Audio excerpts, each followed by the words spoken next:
What's up, Bills Mafia? I'm Fernando Schmude, that's your leading the charge. And today I have the pleasure of having with me Ronnie Eastham from Sports Illustrated, Bills on Sports Illustrated. Ronnie, Papa Ron, welcome, brother. Thank you so much for joining me today again. Thank you so much for having me. I appreciate it. Awesome.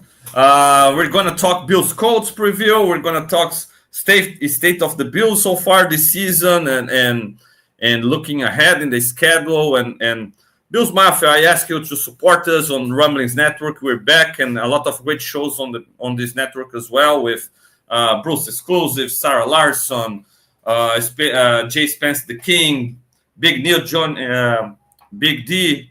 Jamie D, Big Newt, sorry. So a lot of great shows on the brand, and I ask you to hit that like button, support us on Rumblings Network, always trying to create the best content for Bills Mafia everywhere, all over the world. Ronnie, big time game against the Colts. The Bills are coming from 4 consecutive wins, right? Trying to get the 5th one and putting away all the rivals in the AFC East, right? It seems like the road is wide open for the Bills to win the division for the 5th consecutive time again, right? So kind of surprising, right? Because we expected more from our divisional rivals this season, right? I think the national media definitely expected more. They were preseason Super Bowl champs, both of them, Jets and Dolphins. But Jay Spence called it too. Preseason, he said the Jets are not going to be good, and here they are. 2-7, 3-6, maybe something like that. So yeah, Bills are running away with it. Yeah, man. Yeah, and now the focus goes 100% to the number 1 seed, maybe in the battle against the Kansas City Chiefs. The Chiefs coming to town soon, right? In 2 weeks, and the Bills will face them and try to make that lead shorter, right, or diminish that lead from the Chiefs. They are unbeaten so far, even without Mahomes playing that well, and he just started to get better, play better. The other Hopkins now helping him as well, but the opportunity is there, right? I feel like the Bills, just like a lot of people didn't believe in it before the season, just like you said correctly about the national media doubting the Bills before the season. But I think most of the people that actually watch every Bills game and follow the teams closely, they could see how all those players that left the team weren't the same anymore, weren't at their primes anymore, and how this team needed badly to replace them with young blood, with fresh legs, with new guys that could become the guys that those guys became. Because when Hyde and Poyer came to Buffalo, nobody knew them or knew them as a solid nickel corner for Green Bay like Hyde, right? So you had to give opportunity to people to become those kind of players and keep trying with the same vets who were declining. It clearly would be necessary to move on at some point.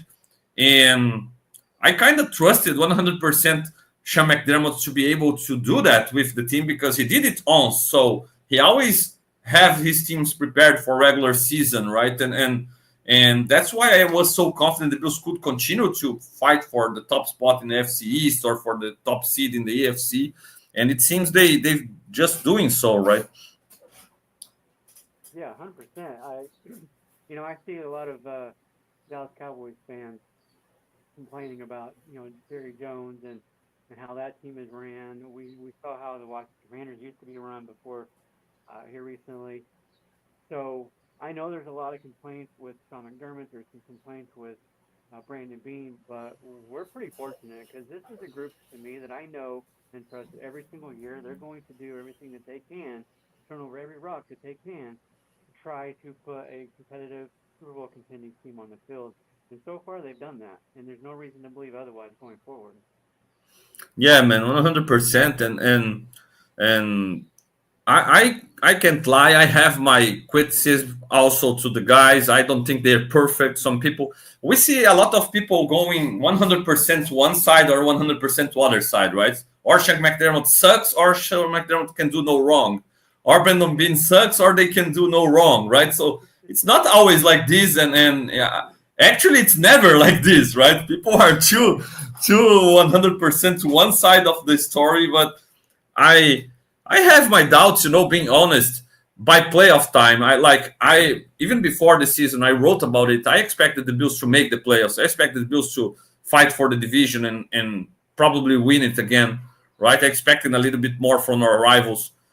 But I have my questions by playoff time because for the same reason I trust them in regular season, it's the same reason I have my doubts in the playoffs because we've seen them fail there, right? We've seen some of their worst mistakes or some of their worst performances happening in the playoffs. So I think it's fair to question, okay, will McDermott take the next step and avoid the mistakes, avoid the bad decisions? Will the players around Josh deliver and catch on those passes, or the defense make a crucial stop when the times arrives against the biggest teams? We just saw a bad game against the Ravens when the Bills had no answer for them, and it raises some questions.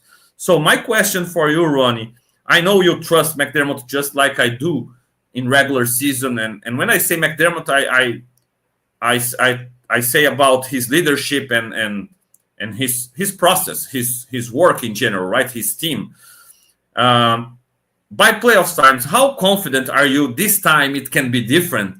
Because we've seen a lot of good stuff for this team, but we've seen some concerning stuff as well. So, how confident are you right now with everything that happened against the Ravens? How we match up against the Chiefs? Going forward in this season, that this time it might be different from the previous times? Well, I honestly cannot say that it's going to be different, and it's not necessarily a McDermott issue or the coaching staff issue for me. It's more about the defense. And we looked at the last 2 years, the defense has been the primary problem in the playoffs. Maybe this time it'll be the reverse. Maybe we're seeing the defense not play so well in certain aspects right now. By the time we get to the playoffs, they will have made the necessary adjustments. Maybe Jordan Phillips and Quentin Johnson or Jefferson are the answers to that. I have my doubts about that as well. Mm. But I mean, Phillips has played well when he's in Buffalo. He can't. He doesn't play well anywhere else. But for whatever reason, he brings up his game here. Quentin Jefferson, he was with us for a season. Struggled with some injuries. We didn't really get to see him a whole lot. But I've brought this up. I've been talking about this for the last 2, 3, 4 weeks now. I'm worried about our run defense, and I know Hmm. that some people have been saying that it's by design. Okay, I understand a team wanting to force another team, the opponent, to do one particular thing. But even that one particular thing, you got to be at least somewhat good at stopping. And giving up 4.8 yards a clip, Buffalo's defense has given up 35 runs of 10 plus yards, fifth worst in the league. Those are not inviting teams to run. It just doesn't make a lot of sense to me. I think that part of the game needs to improve because all the teams in the playoffs are going to be able to run. They're all going to have Isaiah Pacheco. He's probably going to be back by the time the playoffs come around. Um, and the Bills, I don't think they've necessarily struggled against him, but they haven't really stopped him either. He's done a pretty good job against Buffalo's defense. And you even look at this weekend. Remember the last time the Bills faced Jonathan Taylor? Sure, Yeah, sure. Yeah, we it lost wasn't 41-15. pretty. Yeah, 81 Yeah. yards on the ground, 4 touchdowns. It was crazy. I'm not saying he's going to do that this weekend, but I would not be shocked either. Yeah, man, no doubt. I feel like, just like you said, okay, it can be by design, but uh, man, you gotta be able to stop the run when you want to, right? And two, uh, especially by playoffs time, uh, people will go heavy, will invite you to, okay, are you staying on nickel or are you going back to 4-3 defense and put that third linebacker on the field? We will respect our run game or heavy formations and try to stop it, or we're gonna run over you again and again all playoffs long. Because in regular season, maybe some teams can't punish you enough. Okay, they don't have maybe the quarterback or the weapons to punish you, but especially by playoff time, and especially okay if you don't see the Chiefs in an elimination game like in the AFC Championship, or we'll see the Ravens. If not the Ravens, we'll see, we'll see a good team, a good offense, with a capable quarterback of doing at least the bare minimum to punish you when you try to match that heavy personnel on the defensive side of the ball. And when you don't match it, I feel like it's difficult because we have a kind of small, faster defense, especially on the front seven. It's kind of weird because when I look at the Bills defense, Ronnie, we are kind of small and fast in the front seven, and where were you should probably match the speed in the secondary. You are kind of big and slow. So it's kind of weird how McDermott built this defense. It works in their system with the big corners that can play zone and be physical and tackle well, keep everything in front of them. The safety is even the same way. But when people try to run the ball over you when you're playing nickel, you have those linebackers who are smaller, kind like I love Terrell Bernard. Everybody knows that, right? And Matt Milano is no different, but they aren't the biggest linebackers. I was just watching the Ravens against the Bengals, and I was watching the Bengals in the first half, being able to control the Ravens offense in the running game. Yeah. But they have heavier linebackers as well, right? They have Logan Wilson and Pratt, those big linebackers, physical guys that could match the physicality against a guy like Derrick Henry. As good as Terrell Bernard is, as good as Matt Milano is, I don't see them being able to, by themselves, go and hit stick Derrick Henry. They need help. They will slow him down, but they won't get the job done alone because he's a freak. And then the interior, we don't have Daquan Jones in his pre-injury form. We have him being average. He's not being awesome. He's not being bad, but he's being average.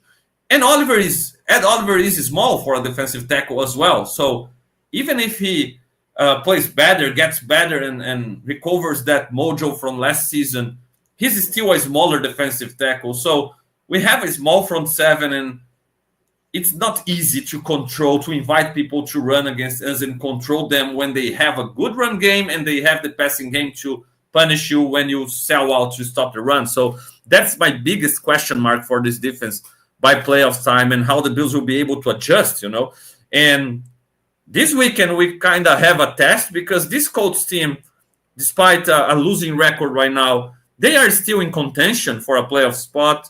They are still 2 games behind the Texans, and they just made a change at the quarterback position with Joe Flacco, a guy that isn't spectacular as Richardson can be, but a guy that knows how to run an offense, knows how to make the right reads, deliver the ball on time, and be accurate, and he still has a good arm. So they have the run game. They can play heavy personnel. They might be a test for us in this department, right, Ronnie?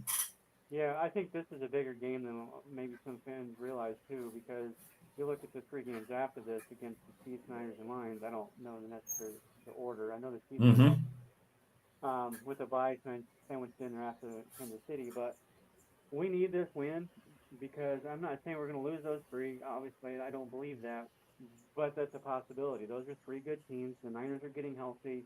I believe Christian McCaffrey's going to be back this week. The Lions are, they look like an unbeatable team right now. They are, and the Lions have one of the best duos of running backs in the league. That's not going to bode well for the Bills' run defense. And then there's Sam Laporta.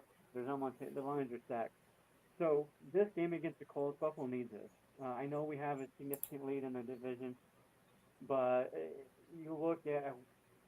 just look at the Bills' past. They've had moments almost in every single year where they've dropped 3 out of 4, or they win one, lose one, win one, lose one, and we're only about the midpoint. The Dolphins could still get hot and go on a run. You just never know in the NFL what can happen from one week to the next. So when you have an opportunity, a game against the team that you should beat, that you are better than, you need to take advantage of that and get that win. You were talking about the defensive tackles. I personally am really, really down on Ed Oliver. He has, for where he was drafted, for the money that they're paying him now, we're not seeing the Ed Oliver we got last year, and we never have other than last season. So Is this who Oliver is?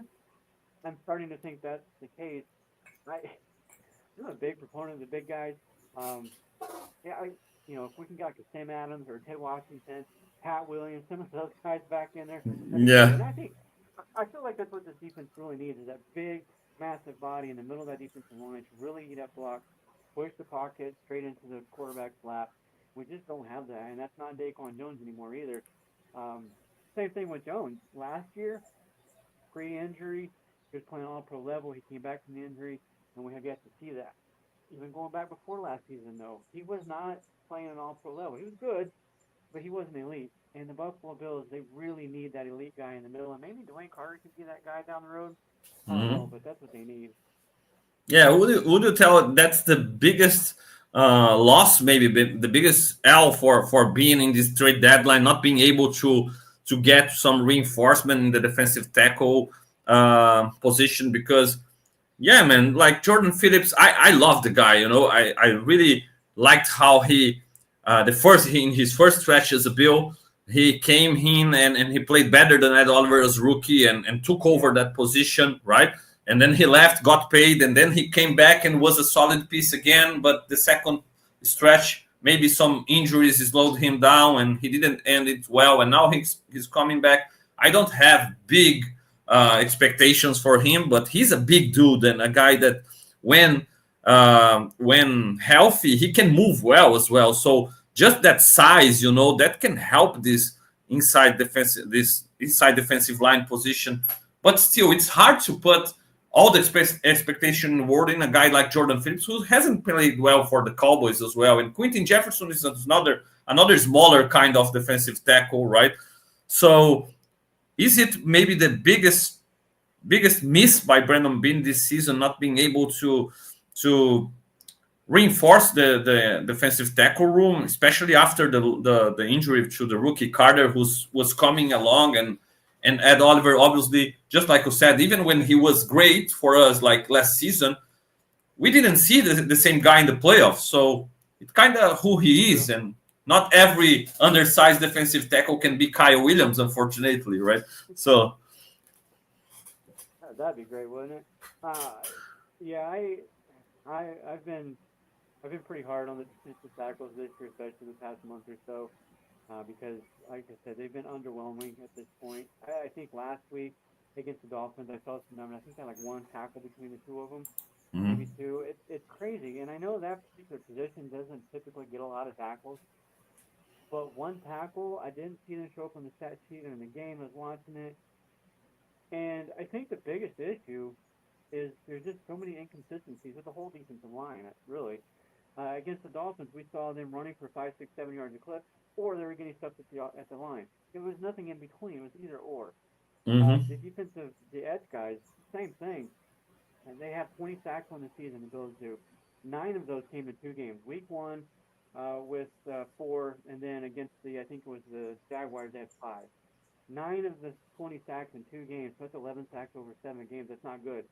We need to get more pressure. The defensive line has got to step up. They've got to be better than what we've seen so far. Yeah, man, no doubt.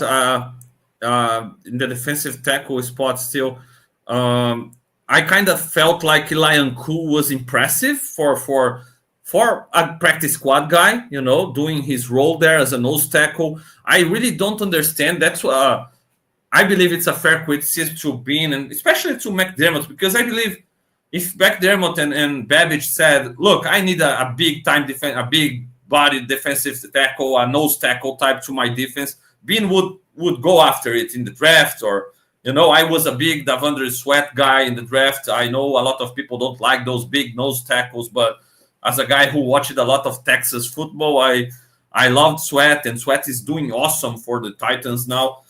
And I never understood why McDermott was always against those guys when he likes to have smaller linebackers. They made the transition, letting Edmonds go, getting Bernard in, and having Bernard and Milano being interchangeable, same kind of small linebackers who can fly around, and always playing Taron Johnson kind of as a weak side linebacker, right? And to keep those guys free, what's better than having a big nose tackle there on rundowns? Oh, he won't be there for 3 downs. No problem, because, man, the way our defensive tackles are playing, they aren't there for 3 downs as well, right? We saw Schmude playing inside. We've seen Epineza playing inside, even Rousseau sometimes as well on passing down. So, man, having that big body nose tackle, and we mentioned some names that made me miss them now with Pat Williams and all those big dudes, Big Sam Adams. That was so fun to watch. And even Marcel Darius. A lot of people are critical on Marcel Darius from how it ended, but pre-big contract Marcel Darius, that guy was a stud, man. That guy was an all-pro, right? And it was awesome to have that kind of defensive line, right? So the Bills made some investment. It wouldn't be asking for too much now to have a defensive line near that level, because with all the first round picks, second round picks, we invested on the defensive line. Oliver, Rousseau, Epineza, Boogie Bastion, the trade for Von Miller, right? So a lot of investment on this area, and there are still a lot of inconsistencies, and they can't still do consistently their job of keeping those smaller second level defenders free to fly around. It's tough, man, and I feel like Rousseau is coming along. I think he's being the most consistent one, but uh, I'm very critical of AJ Peneza. I think he's too inconsistent. He had one game where he showed up and he was dominating none other than Smith, the left tackle from the Jets. Probably the most difficult matchup for him. Maybe name wise, just because he's a vet now, but the guy was considered a top left tackle, and Epineza was dominating him technically. And then Epineza does nothing in the other games, and I'm like, what's going on, man? It's crazy with those guys. Epineza was always a Gabe Davidson defense for me. He shows up big time in one game, and then he disappears for 3 weeks. I think I'm over Epineza. I don't think he is who he is at this point. Yeah. And I talked about Gregory Rousseau the other day. I love Rousseau. I think he's a terrific edge. I think he's underrated in run defense. He's one of the best in the league in that remark. But you look at the sack numbers, 4.5 sacks lead the team, but 3 of those came in week 1. Mm-hmm. 1.5 sacks over the last 8 games. He had, I can't remember which game it was, but he had a ton of pressure. It almost reminds me of Gary Hughes. Always getting almost there, getting the pressure, but couldn't finish the deal. And that's what we're starting to see with Rousseau. He's getting there, but he's not getting the quarterback down. We always have to have a guy like this, right? It started with Chris Kelsey, the king of almost sack, and then Hughes got on, right, and continued this trend, and it seems like Rousseau is the next on this list. Oh, man. Kelsey. That's a good Kelsey was the king of almost sack, right? It was, my goodness. And yeah, man, it's crazy. And I know a lot of people are down on him, but I still believe he's the solution still for this what we have right now in this group is the combination of Rousseau coming along, getting better, continue to play better. I feel like he's trending in the right direction, but also having Von Miller healthy for playoffs and playing him more. Because I understand not playing Von Miller that much right now, because you gotta save him for playoffs, you gotta keep him fresh, you gotta avoid him getting injured, But when the playoffs come, man, I want to see Von Miller playing the same level, same amount of snaps as Greg Rousseau, because I really feel he's the best option we have, like opposite to Rousseau. And even in the last game, he didn't play as much because they are trying to play him on obvious passing downs. But late in the game, they started to play him every down, and he made some important plays against the run as well. So despite the age, despite off-the-field stuff, despite everything, Von Miller is still the answer for us opposite to Rousseau, and that's the best we have, so got to play him more, right? Yeah, I wouldn't mind seeing a little bit more of him. There's another guy that I would like to see more of, though. That's Javon Solomon. Okay. He can make some splash plays here and there, and I would like... I've talked about this with Dwayne Carter and even Cole Bishop, too. These guys are the future of this defense. I don't think anybody's going to debate that. So this was technically, a lot of people said, to be a reset or a rebuild year for the Bills. the defense is playing well in some regards, but like we talked about with the run defense and even the pass rush, they're not they're average at best. Go ahead and get these guys in there. Let them get those rookie lumps now, so that we can start to flatten that learning curve. So that by the time we get to the playoffs, they can be a little bit more of an impact on this defense. Because like I said, right now, FNS is not getting it done. Russo, I love Russo, and I think he's definitely the mainstay. I do like what you're saying as far as Von Miller getting more playing time. Uh, I also understand wanting to maybe save him. Like I don't know, is Von Miller going to the coaching staff and saying, "Hey, uh, I need to dial myself back," and I can't see him doing that. So Yeah, I don't yeah, I don't see know. him. I don't know what the answer Mm. is other than, like I said, I do want to see more of Javon Solomon. I do think we'll see some Dwayne Carter because he was starting to take up a little bit more playing time before he got hurt. So hopefully he can get back and healthy, and we can start to see some of him too. But it's going to be interesting to see what the defensive line looks like by the time we get to the playoffs because in the new additions along the defensive tackle, will they start to play Von Miller more? Is Javon Solomon going to get some more playing time? Mm. Um, yeah, maybe we'll get lucky in FNS. We'll get hot in the playoffs and start going up. Yeah, I'm not counting on it. Yeah, man, I felt like Smoot was playing well. He was showing here and there, and it was unfortunate to lose him. But definitely with Solomon and with other rookies as well. And I know a lot of people are like, "Oh, the narrative that McDermott doesn't play rookies is bullshit, and it doesn't happen." It's not about McDermott not playing rookies. He plays some rookies. He played Torrance since the beginning. He played Kincaid was in and out with Knox, but he second season he's already playing a lot, and he definitely plays a lot of rookies.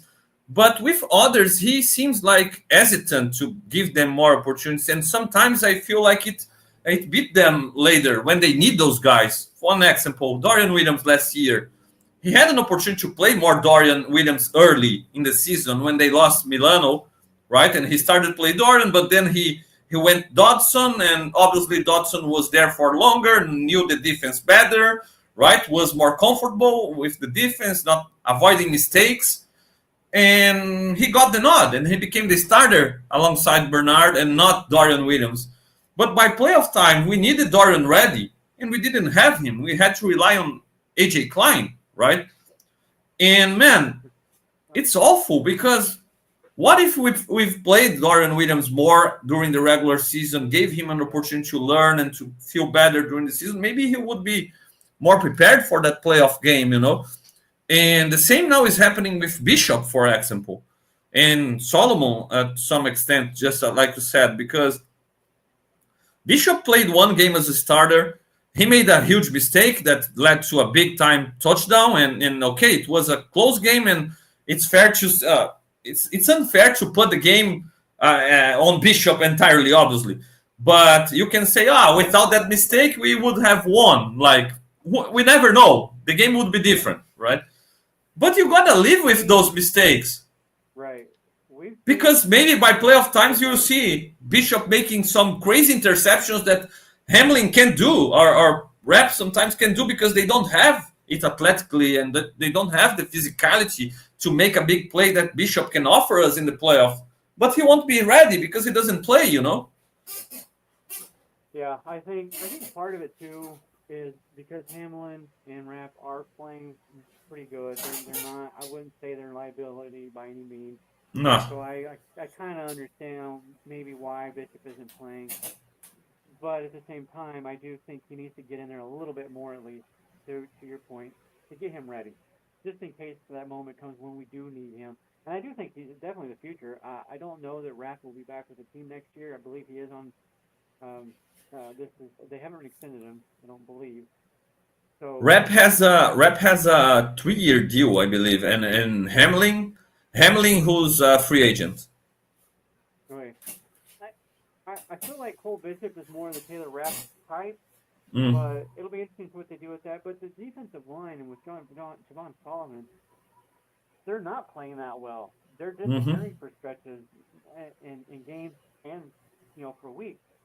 So why not give the rookie a chance Hmm. to give a little bit more opportunity to him to get on the field? Especially in a group that they rotate so much, right? So you couldn't Yeah, rotate him and give him more opportunities because even with Bishop safety, they don't rotate safeties a lot. They they replace when they need because of an injury or something. But I wouldn't be against a Matt Milano, rookie Matt Milano treatment, when he was rotating with Raymond Humber and prepared for later in the season and got some opportunities and became the starter. I wouldn't be against rotating Bishop a little bit with Hamlin and in some games or even Rep if necessary. I like Rep more than Hamlin, to be honest. I'm not saying I don't like Hamlin, he sucks or something like that. No, I think he offers the coaching staff somebody that they trust will make the right place, will be in the right position, the right time, won't make some mistakes, can tackle well, can be a secure tackler. But I just feel like Bishop has all that potential in the world that made them spend. They trade up for him in the second round, right? And you are kind of wasting it, or not wasting totally, but for this season, wasting it and kind of, no, we're going to use it from next year on, just like they did with Dorian last season, And I don't feel like it's the best use of that resource when you can have him ready for playoffs, when you can use him because of an option or because you lost a guy injured, My hope is this, this might not be a popular thought, but with the Bills having such a wide lead already in the division, I would love to beat the Chiefs in a couple of weeks. I think we all know that it's not going to determine anything in the season ultimately, and I don't think anybody's going to be able to catch the Chiefs honestly as far as the number one seed goes. So I'm kind of leaning a little more towards the stock up the division, stock up the 2 seed, and then be able to rest up the last 2 weeks of the season. And then get guys like Cole Bishop in there more, play maybe a whole game.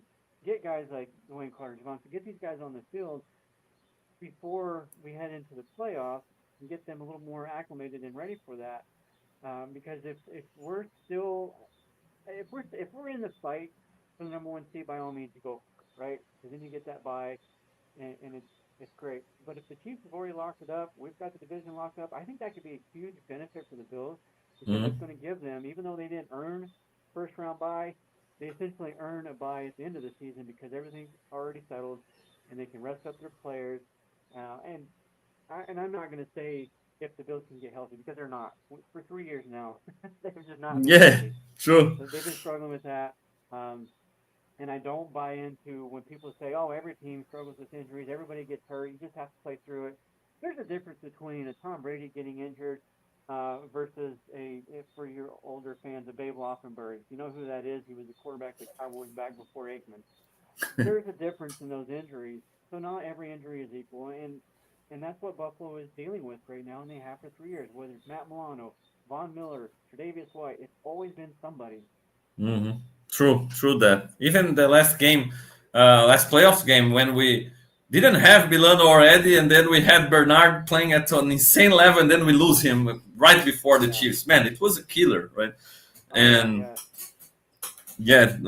completely understand. And yeah, we have like 2 games against the Patriots in the last 3 weeks, and the Patriots probably playing for nothing, playing for their development, playing for watching their young players. So might be opportunities for us to play some of our young players as well and get them ready, right? So I mean, the Patriots might just tank those last couple of games to get top seed or top pick in the draft. yeah, absolutely, no doubt. Yeah, man, and now this one thing that I can see a parallel with the last game against the Dolphins, because we played maybe the best version of the Dolphins this season, definitely in the last week. I think they played a really good game and still couldn't beat us, but they played a really good game, and they were desperate because they couldn't lose that game, right?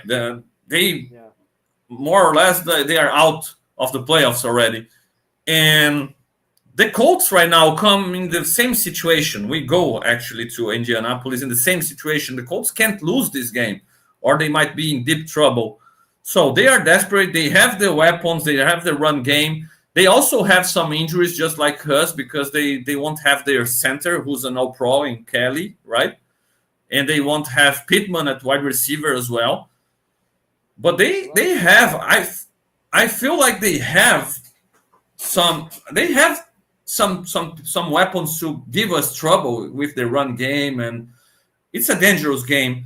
The Bills have also some injuries, and maybe Coleman is out, right? The rookie is out, and it doesn't look good for Amari Cooper as well, wearing a cast on his wrist last practice. It was reported he didn't catch passes from Josh Allen in the training, so he's probably out as well.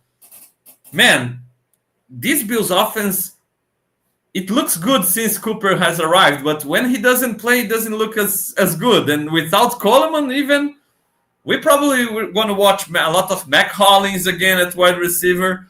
A lot of, thankfully, Shakir is out there, right? Shakir and Kincaid, but a lot of Hollins, maybe Virgil, who was elevated from practice squad, is part of the 53 roster now. Maybe Shaver's elevated, right? Curtis Samuel, where is Curtis Samuel? Come on, we need more from him. And so it's not looking good for the Bills passing offense against the Colts. How concerning it is, Ronnie, as Marcel commented here in the chat. Bills Mafia, if you have questions, if you have comments, please use the chat and hit that like button, subscribe to Rumblings Network channel, to Fernando Schmude channel as well. Help us keep growing. Marcel wrote here, a team that wants to win a Super Bowl must win against it could be like Flacco and overcome all the injuries, talking about this game. The Bills have some injuries to overcome, especially in this wide receiver group, right? They do. And,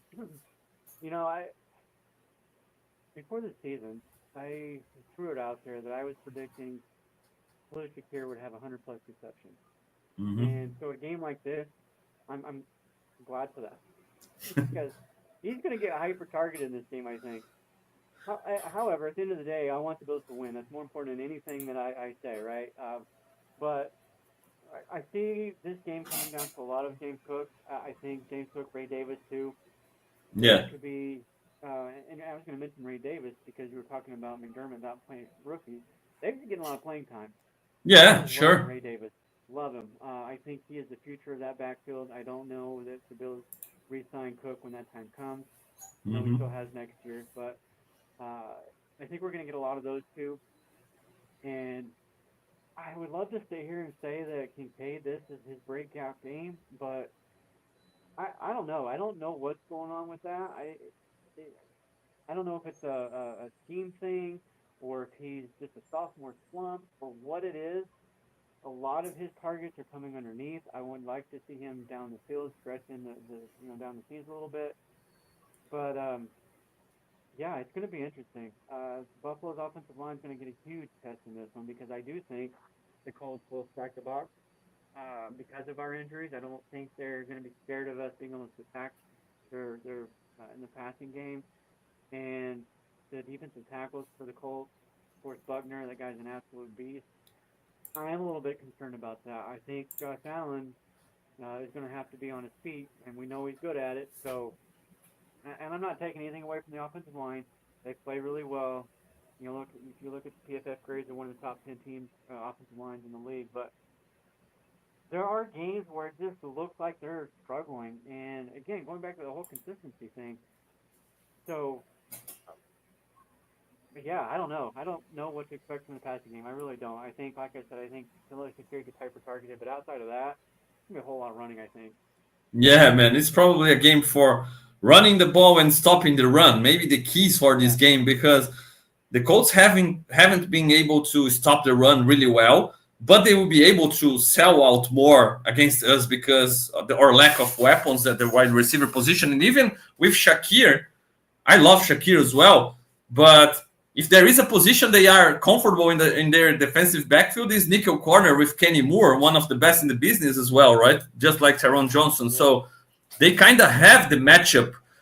They match up well against us, and they have this duel of defensive tackles with Glover Stewart and the former 49er Buckner, right? So they have the personnel, right, to cause us some trouble if we can't pass the ball properly. So hopefully our offensive line can really have a big game, and Cook and Davis, just like you said. Ray Davis seems a guy that he seems like a guy that if the Bills don't pay Cook and let him go, he might be able to be a bell cow for the Bills, in time, because he's that all-around guy that can play every down. He can run hard between the tackles. He can go out in the passing game and produce catching.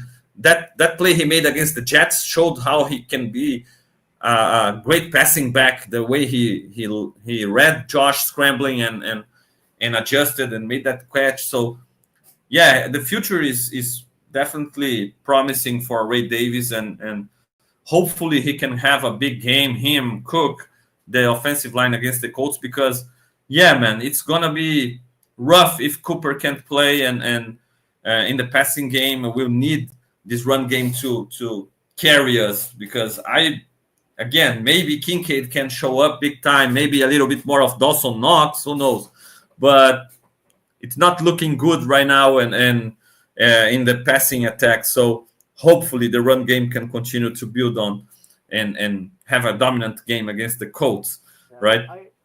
I do wonder too, because the Seahawks game, they didn't have DK Metcalf in that game, and we saw the Bills defense do extremely well against their run game and Kenneth Walker, and they were phenomenal in run defense in that game.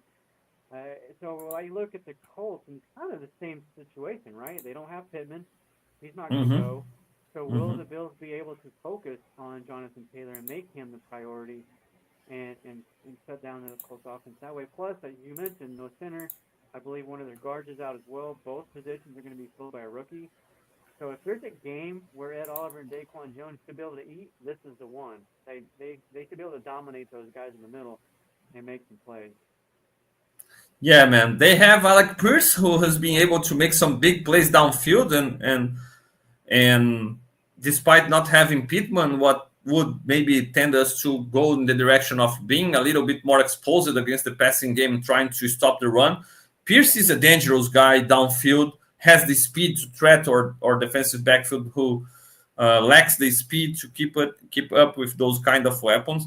And I really, really hope that my pre-draft crush doesn't crush my soul this game.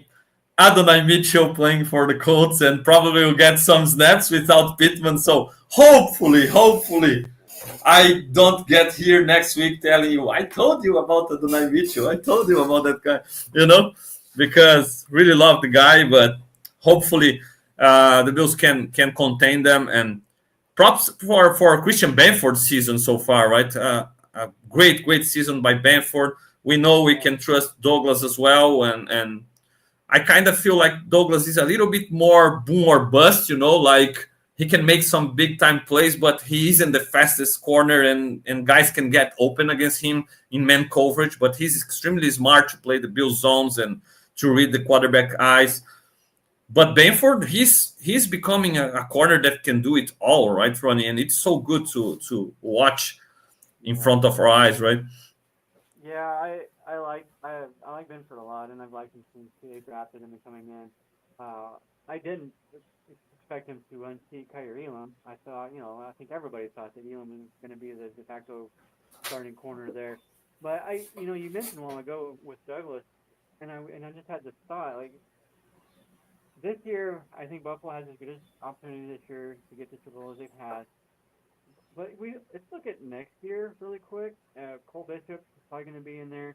I think Kyer Elam takes over for Douglas next year. We've got Dorian Williams who's playing well. This defense next season, I think, is going to be extremely athletic. Like the athleticism and physical talent is going to be, yeah, I would say maybe the best we've seen on that Bills defense, McDermott. Micah Hyde, Jordan Poyer, great players. They were more cerebral players. They knew where to go. They were fantastic at disguising coverages. They haven't had the kind of athleticism and physical ability that we see with Cole Bishop and Kyer Elam. So I'm kind of excited about the future, like we said a while ago, and then Ray Davis too. But yeah, this year with Mitchell's speed, maybe Kyer Elam gets on the field more this game again. Yeah, true. Because he's the one that can match that speed, right? So we'll see what they do. Yeah, man, it sucks to not because Kyle played well against Miami. I feel like he's he's played even in the other opportunities. He's had some trouble here and there, but which corner wouldn't have? And he, just like you said, he has the athleticism, he has the speed. When you need to man up and run with guys, who would we trust more than Kyle Elam in our roster? He has that ability. So it sucks to not see him maybe rotating a little bit more in and having some opportunities, because he could help us in this kind of scenario when you want to send an out blitz or be a little bit more aggressive in the front seven, and then kind of be exposed against a big play, and you have more speed to recover and to avoid it. So yeah, man, and hopefully next season we have more of that in the lineup, in the starting line with Elan and with Bishop, and we'll see what they do with the defensive line, because it's, despite all the investment that I said, it's kind of at a point that you gotta retool it again, rebuild it again, because Daquan Jones probably not a starter for next season for you, not even back maybe. Von Miller, we don't know because of the big contract, but still getting older, you can't rely on him to be your every down defensive end, And Ed Oliver, more of a complementary piece than a centerpiece, right? So probably the Bills will need to invest a lot there again in draft capital, find a young stud to play opposite Rousseau, because even with Epenesa, I didn't want Epenesa back this offseason, to be honest. Not because I don't like the guy, but I was like, just like you, Ronnie, he is what he is. We saw already. That's it. Let's try another guy. We tried Schmude, and it kind of worked.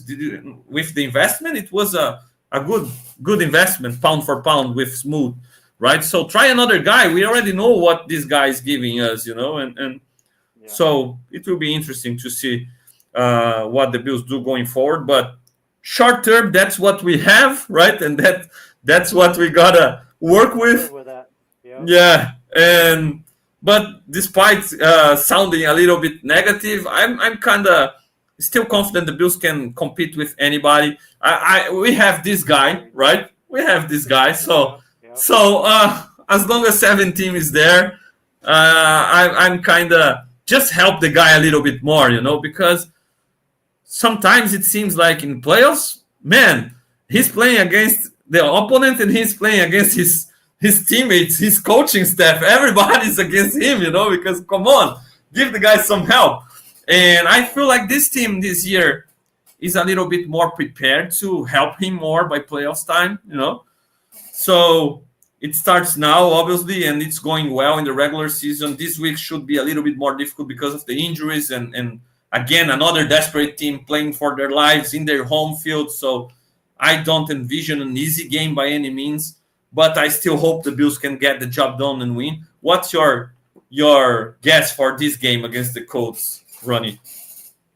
Well, before I say that, I just going back to Kyrie in really quick. I saw a stat, I think it was either this morning or last night, but he had the second lowest allowed separation, like yardage, in week 9. So when you look at the opponent he was against, too, the fastest offense in football, that's pretty impressive. And I've kind of been, pounding the table a little bit for Kyrie more than a lot of people. I think Bills are not done with him. I'm not ready to write him off the bus yet. I think there is a future for him. Going back to the defensive line, this offseason, Buffalo's going to have a little bit more money, right? I don't envision Von Miller coming back, I don't think, unless he just has a terrific rest of the season and shows that he's not done yet, maybe. But I would be kind of on board with just blowing up the defensive line. Keep Rousseau, Carter, and Solomon, and rebuild everything else. Just almost start from scratch, and let's see what they can do with that. For this game, because of the injuries on both sides, I don't know it's going to be as high-scoring game as maybe some people think it could be. But I do think it'll kind of be in the middle of the road a little bit. So I'm going with the Bills 27-23 on this one. Yeah, man, that's a good guess. And I'm actually not even sure if they can put up 27 without Cooper and Coleman, Hopefully. Hopefully, right? I will go with 24-21. Tyler Bass kicking the game-winning field goal. gosh, that was such a great moment. Oh man, I was so Man, happy for him.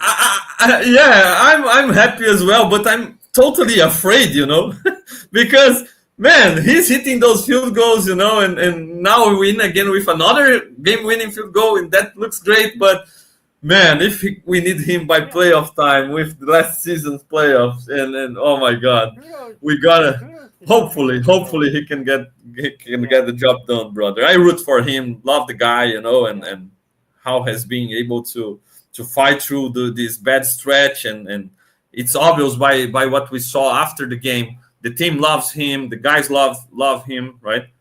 So hmm hopefully he can keep building up that confidence and put it behind all this bad stretch and continue hitting everything now on, right? yeah, yeah. I mean, you got to give kudos to Tom McDermott. He did not hesitate to send Bass out there, and I think that played as much into Bass making that as anything. I really do because there was zero hesitation from McDermott. He's like, go kick this 61-yard field goal. I had my family, my here at the house, my daughters, their boyfriends and fiancés were all watching the game, Yeah. and one of my daughter's boyfriends, he was just sitting there like, oh my god, that is such a long field goal, it's such a long field. I just kept repeating, and I was like, all right, it's coming. I actually felt good about it though. I was like, I feel like he's about to hit this. I didn't want to say it out loud. I didn't want to Yeah, jinx yeah, it, yeah. but He has the I leg, felt good about like it. we don't doubt his leg, right? We doubt his accuracy. Yeah, it was a Right? magical moment. Probably I trust him over 55 more than I trust him between 30 and 40. But Well, it is what it is. so under 40, so 39 and in, he's perfect. I can't remember the exact number. I want to say 13 for 13 or 15, something like that. From 40 to 49, he's like 3 for 6. So yeah, but then yeah, or 50 Yeah, yeah. to 61 yarder. You're Man, like, in the okay, extra points, he kind of missed one and almost missed the second one. And I was like, come on, dude, what are you doing? Put that ball on the other hash mark. You are just kicking there. Like, yeah, do something about it. But yeah, man, thankfully it worked out well for the Bills, and it was a big time, hopefully, a big time confidence boost for Bass going forward, right? I And think for the so. Yeah, team and coaching staff putting him when needing him in that situation, hopefully. Ronnie, thank you so much for joining me today, brother. Always great to have you here. Please talk about your work at Bills at SI, please. well, so yeah, I do write for Buffalo Bills on SI. You can go to the site. It's si.com/NFL/Bills. Whole lot of content there. We've got a terrific team of writers and editors that put out some great content. If you don't know, I did put it on Twitter yesterday. So the podcast I was hosting, we're kind of closing the doors on that. We're not killing it. Like maybe down the road we'll resurrect that. But I do intend to do some like short videos throughout the week. Like 1.5 minute or 1.5 minute type things for just quick breakdown of what maybe the defensive line or when we get close to the draft to start breaking down, stuff like that. Mhm. Um, so, I mean, I'm always open to jump on podcasts with people and talk Bills football. Yeah, the leading the chart doors are always wide open for you. It's always a blast to have you here talking Bills. We start talking about the game and talking about the future, the past, and everything about the Bills. And it's always awesome talk, brother. So I really appreciate having you here today. I'm sure Bills Thank you. Mafia really appreciated it as well. Bills Mafia, please hit that like button, subscribe to Rumblings Network channel, to my own Fernando Schmude channel as well. I'm producing content also in Portuguese to Brazil, especially, and the other countries, the other Portuguese-speaking countries all over the world. So spreading the Bills Mafia all over the world. Help me out. Hit the like button, subscribe. Also, grade our podcast on Spotify, Apple, Megaphone, Amazon. We will find us on your favorite podcast place for sure. And that's it for today. I'll be back with the post game show in Portuguese. And obviously, next week, the Leading the Charge will be back as well. Thank you, Ronnie. Thank you, Bills Mafia. See you Thank around. you. Go Bills.